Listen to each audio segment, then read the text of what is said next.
Nityanandam. Dear El Mundo, I am addressing you today on behalf of KAILASA in response to your recent anti-indigenous articles falsely claiming that indigenous communities reject agreements with fictitious KAILASA and systematically misrepresenting our sovereign nation, our diplomatic efforts, and our humanitarian mission. Your anti-indigenous position disguised as defense.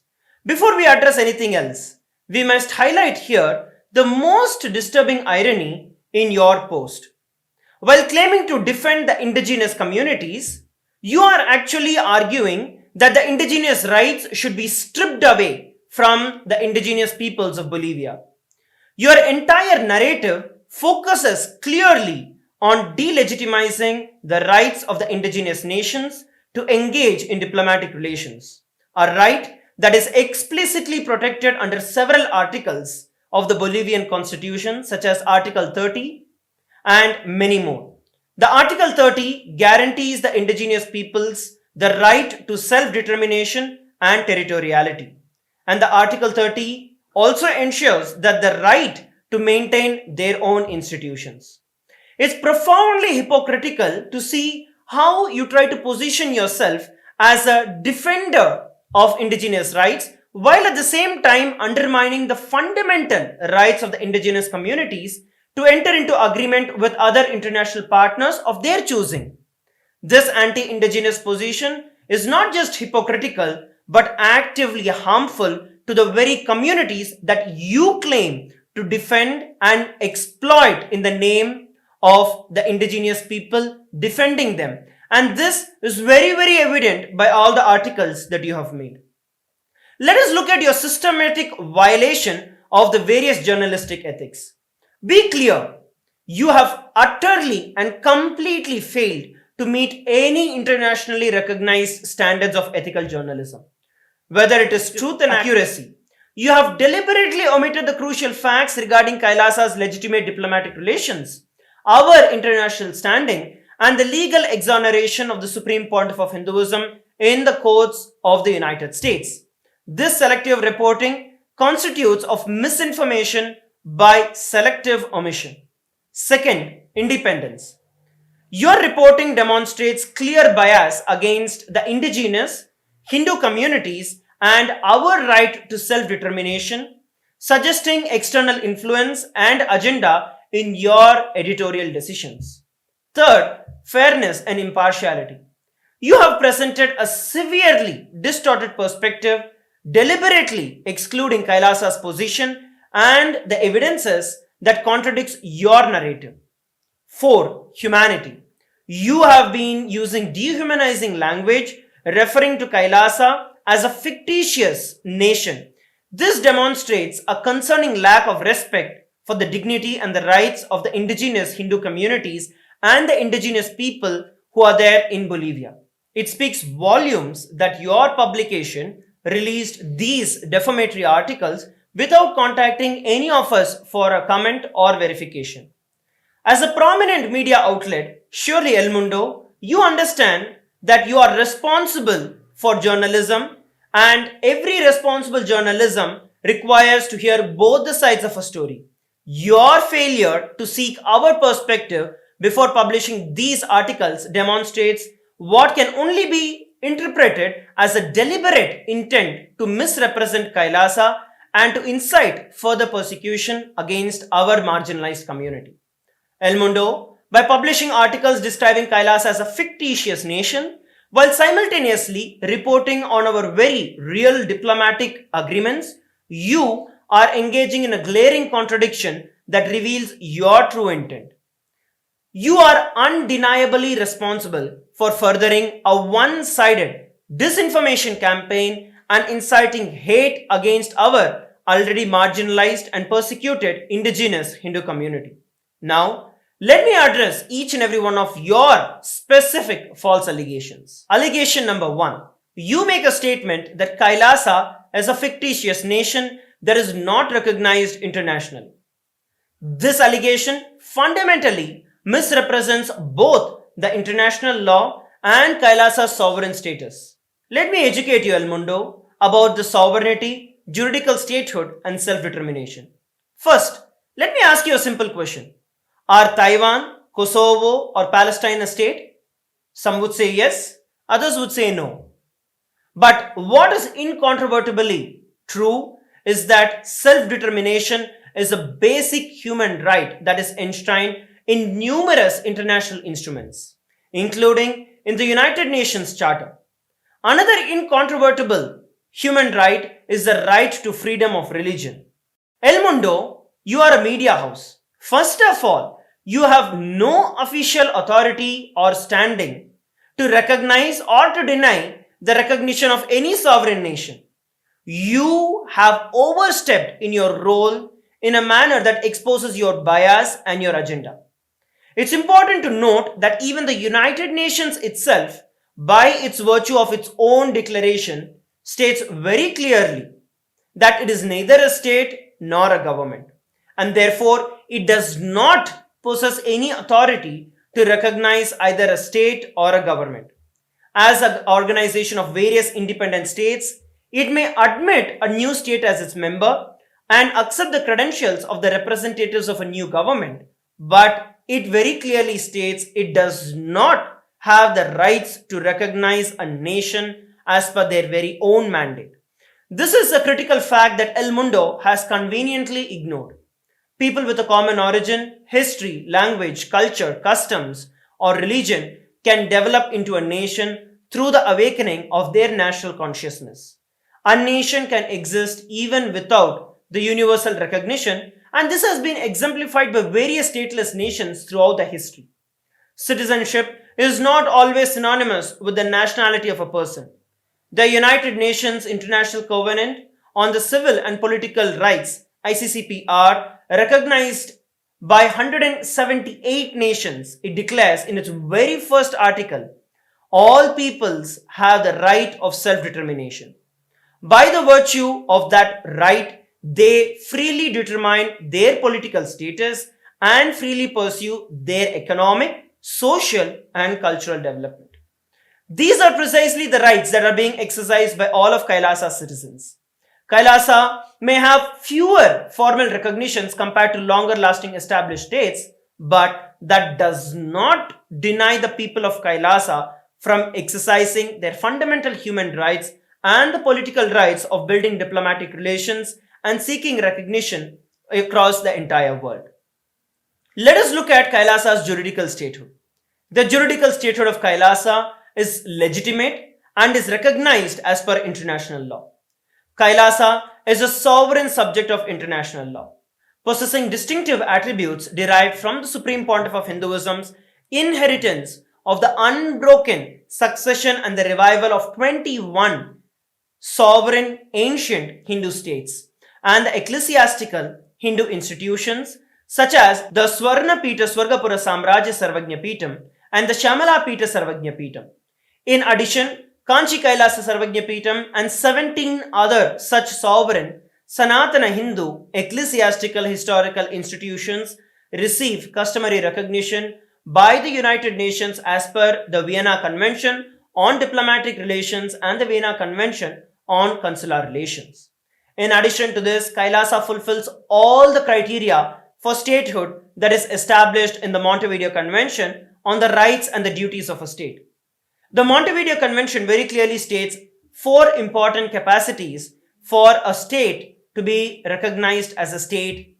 The point number 1 begins with permanent population. Kailasa, of course, has a well-defined community of citizens that are unified by cultural, religious, and historical bonds living in the sovereign territories of Kailasa.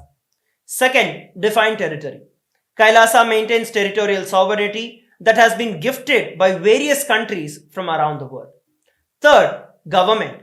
Kailasa has a very well established functional government with administrative capabilities. And fourth, capacity to enter into relations with other states.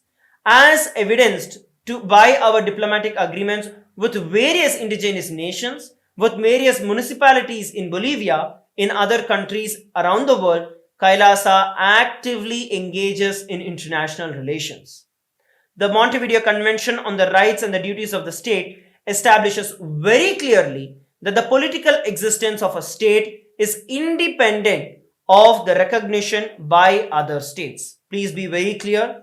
The political existence of the state is independent of the recognition by other states. And this emphasizes the inherent rights of the states to self-governance, to the territorial integrity and political independence. Further to this, the doctrine of continuity applies to Kailasa. International law recognizes a state's legal personality by recognizing its identity. This perspective extends to periods of annexation or occupation, where the legal personality of a state is considered to persist, enabling its subsequent re-establishment. Historical examples dating back to the 18th century include cases like Portugal and Genoa and instances of state re-establishment after the Vienna Congress of 1815. Moreover, examples such as Poland, Ethiopia, Czechoslovakia, Albania and Austria during and after the World War II serve as other modern instances of the state re-establishment, offering additional evidences to recognize and preserve a state's legal personality over a long stretch of time. By the doctrine of continuity, the legal facts in the context of the history of the Hindu sovereign state of the Surangi kingdom, the supreme pontiff of Hinduism derives all the sovereign rights and the powers of the royal lineage as the sovereign from the inheritance and the continuation of the unbroken succession of the Surangi kingdom. The Surangi kingdom, through the unification of 20 other sovereign Hindu states and sovereign ecclesiastical historical entities, became part of the United States of Kailasa, which thus became a sovereign independent juridical state with the Supreme Pontiff of Hinduism as the sovereign.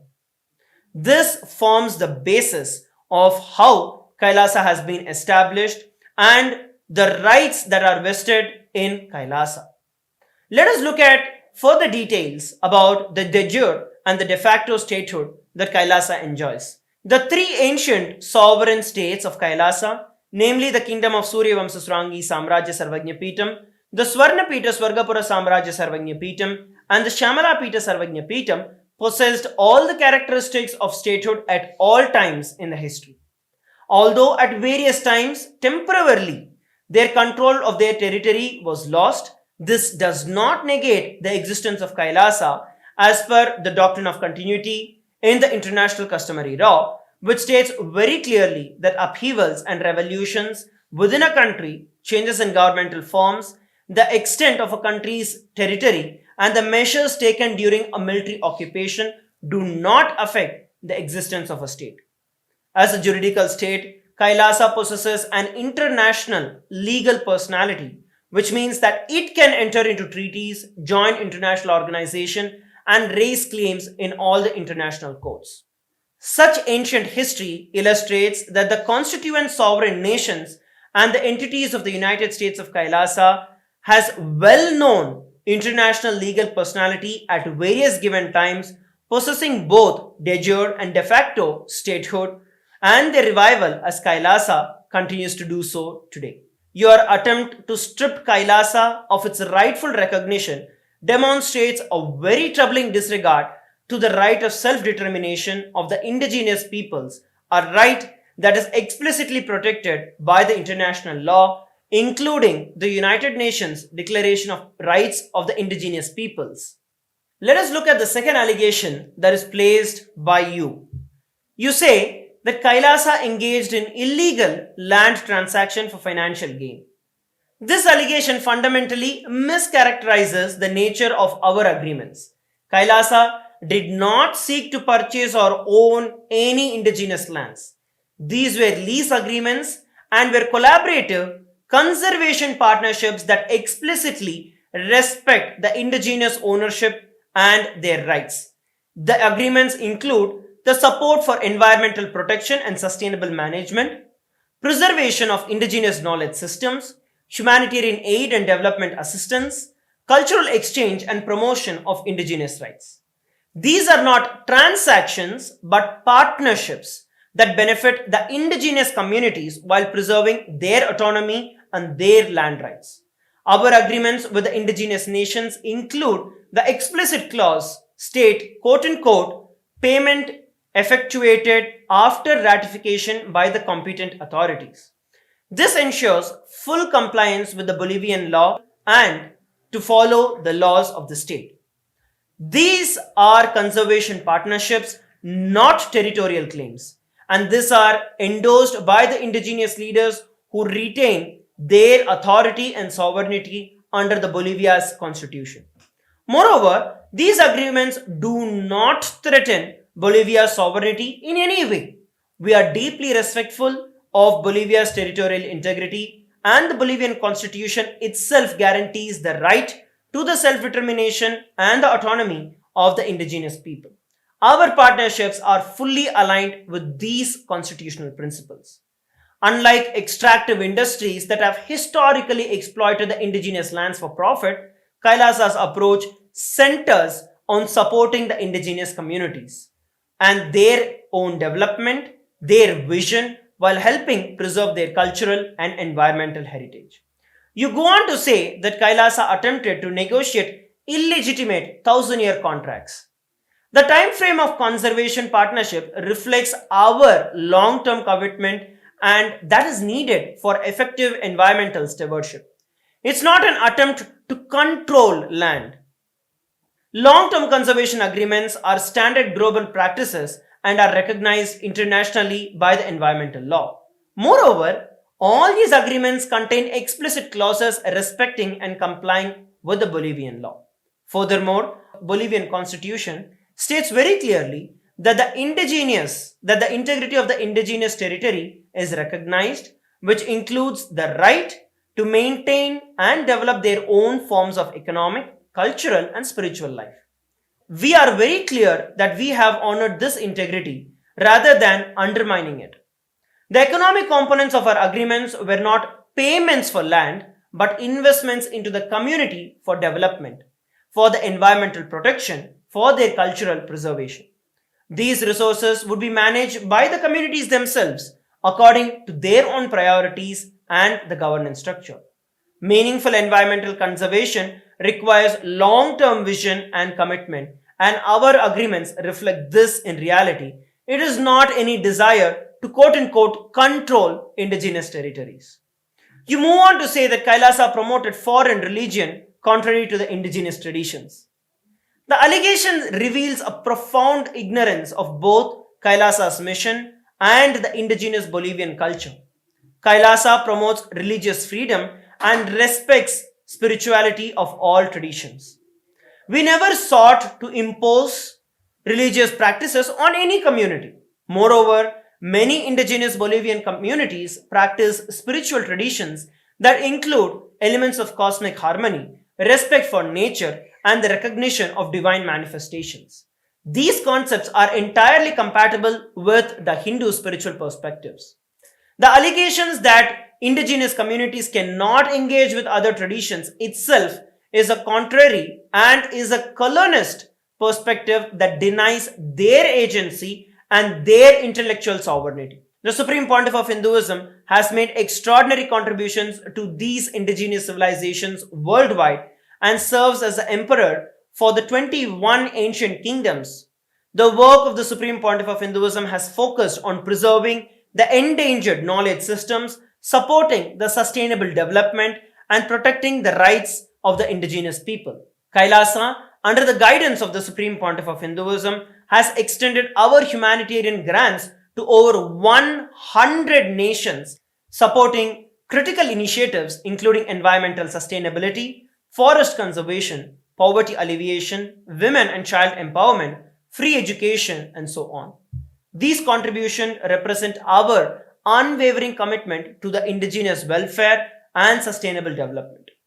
Leveraging ancient Hindu wisdom to address the contemporary challenges that are faced by the indigenous communities worldwide. Unlike exploitative colonial relationships, these humanitarian partnerships are designed to strengthen the indigenous sovereignty while preserving cultural heritage and ecological integrity. And while you go on to report about the fake information and false allegations on KAILASA, you fail to acknowledge the broader historical context in which Kailasa exists. The Hindu genocide and ethnocide that the Hindus have faced stand as one of the most tragic and overlooked chapters in the entire human history. We are indigenous people and we have suffered from colonization. At one given point in time, Hindus had over 56 indigenous nations, spanning approximately 6 million kilometers square across the entire Asian belt. With over 10,000 indigenous traditions, 1,700 provinces, and over 200 Hindu kingdoms. The dark chapter of several centuries includes massacre of over 500 million Hindus, slavery of 4 million Hindus, and artificially induced famines resulting in death of over 160 million Hindus, destruction of thousands of Hindu temples, over 1 million Hindu educational institutions, and over 80 million Hindu scriptures. Today, a very small fraction of these indigenous Hindu traditions endure, with the Hindu sovereign lands being unlawfully annexed, leading to the forced mass exodus of Hindus and the indigenous nations. Kailasa represents the revival and the preservation of these indigenous traditions, cultures, and knowledge systems that the colonizers attempted to eradicate. By delegitimizing Kailasa, El Mundo, you become a complicit in the ongoing erasure of the indigenous Hindu heritage. Let me attend to the next allegation that you pose. You say that Kailasa used deception and false promises to appropriate indigenous lands. This is categorically false. All the negotiations were conducted transparently with full disclosure and the presence of the community and the leaders of the community. The terms were clearly documented, translated into the local language, and explained in detail. The assertion that the indigenous leaders were somehow tricked is deeply patronizing and denies the intelligence and the agency of the indigenous people of Bolivia. Unlike colonial powers that have historically exploited the indigenous communities, Kailasa approached these agreements as partnership between sovereign entities with mutual benefits and responsibilities very clearly articulated in these agreements. El Mundo's reporting conspicuously ignores the political context in which these allegations against Kailasa have emerged. This is not journalism, but this is political theater. First, the timing of these accusations coincides with the internal politics and the tensions that is brewing in Bolivia, where various factions are competing for the influence over the indigenous communities and their resources. Kailasa has become a convenient scapegoat in this domestic political struggles. Second, El Mundo has failed to investigate the potential economic interests behind the opposition to Kailasa's conservation partnerships. There are powerful commercial entities, mining companies, agriculture corporations, extractive industries. They stand to benefit if the indigenous lands are opened to commercial exploitation rather than protected through conservation agreements that Kailasa has entered into. The question that El Mundo should be asking, but isn't, is who benefits from undermining Kailasa's humanitarian partnership with these indigenous communities? Not the indigenous communities themselves, who would receive resources, support, international recognition through the agreements that Kailasa has signed. Not the environment, which would benefit from long-term conservation commitments of Kailasa. The beneficiaries are those who wish to exploit the indigenous peoples, the indigenous land for the resources of short-term profit. And this is the very colonial mindset that Kailasa stands against. You further go on to place an allegation that Kailasa offered financial incentives to commercialize indigenous heritage. The economic components of our agreements were not payments for land, but investments into the community for the development as stated earlier. These resources would be managed by the communities themselves according to their own priorities and structures. Kailasa's humanitarian aid is not gathered through taxes as most established nations would collect, but instead raised through the hard work and the sacrifices of the Supreme Pontiff of Hinduism, Bhagavan Sri Nityananda Paramashivam, and the contributions of the hard-working individuals of a persecuted minority indigenous community that are inspired to do the same, witnessing the Supreme Pontiff of Hinduism's relentless sacrifices and the unshakable grit and commitment towards this mission. Kailasa is committed to the humanitarian contributions. However, it is very unfortunate that the anti-indigenous, Hindu-phobic, racist articles and media outlets such as El Mundo, such as you, have derailed these humanitarian services that Kailasa is committed to providing. Your publication, by hosting and publishing these articles, has extraordinarily amplified this systematic persecution. Instead of recognizing our contributions and our genuine commitment to the indigenous welfare, El Mundo, you have put a systematic and focused effort into inflicting deeply harmful disinformation that directly harms the vulnerable communities who are intended beneficiaries of Kailasa's humanitarian aid. You further go on to place allegation that indigenous communities demand Kailasa to be declared unwelcome. First of all, this entire allegation is entirely fabricated. Let us be absolutely clear. No legitimate indigenous communities have spoken anything against Kailasa. These supposed statements are completely fabricated and created by you and other media outlets to drive your anti-indigenous agenda. El Mundo, you have been deliberately gaslighting the indigenous people by manufacturing the false narratives that indigenous communities are acting against Kailasa. This is a classic divide and conquer tactic that is used throughout the entire colonial history, falsely claiming that indigenous people reject partnership that actually benefit them. What is actually happening is that the indigenous communities who formed legitimate diplomatic relations with Kailasa are being threatened and intimidated by the anti-indigenous media mafia. These communities face tremendous pressure when they exercise their constitutional rights to self-determination and international relations. The media fabricates opposition to delegitimize both the indigenous nations as well as Kailasa. El Mundo, your reportings are not only racial against Kailasa but violates the very rights of the indigenous people under both the Bolivian and the international law. Another allegation that El Mundo you place is that political controversy surrounding Kailasa's engagement with Bolivian officials. El Mundo implies impropriety in alleged engagement between Kailasa's representatives and the Bolivian government officials, including those close to President Luis Arce.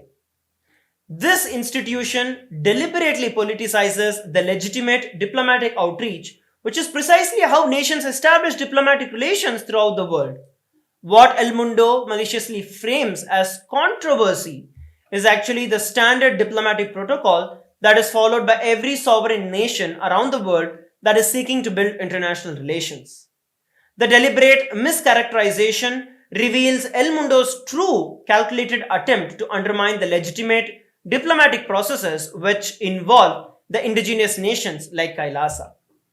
Your reportings fail to acknowledge that the same indigenous communities have been historically pressured, manipulated, exploited by powerful economic and political interests within Bolivia.